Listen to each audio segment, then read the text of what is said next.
జూరాల నుంచి శ్రీశైలానికి water source మార్చి ఉమ్మడి మహబూబ్ నగర్ జిల్లాకు తీవ్ర అన్యాయం చేశారని అన్నారు మంత్రి ఉత్తమ్. జూరాల నుంచి వాటర్ సోర్స్ మార్చడం వల్ల అంచనాలు 32,000 కోట్ల నుంచి 80,000 కోట్లకు పెరిగాయన్నారు.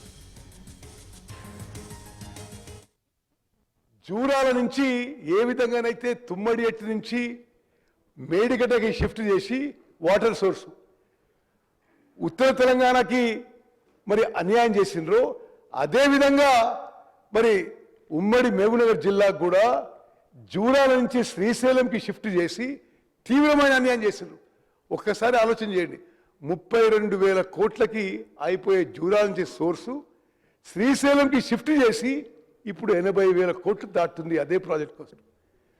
మరి జూరాల ఉంటే స్టోరేజ్ కెపాసిటీ 121 టీఎంసీ ఉండేది, శ్రీశైలంలో కేవలం 68 టీఎంసీ ఉందని చెప్పి నేను మనం చేస్తాను.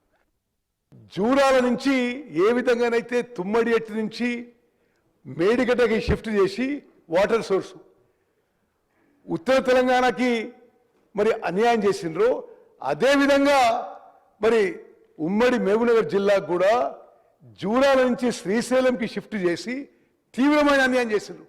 ఒక్కసారి ఆలోచన చేయండి, 32,000 కోట్లకి అయిపోయే జూరాల నుంచి సోర్సు శ్రీశైలంకి షిఫ్ట్ చేసి ఇప్పుడు 80,000 కోట్లు దాటుతుంది అదే ప్రాజెక్ట్ కోసం.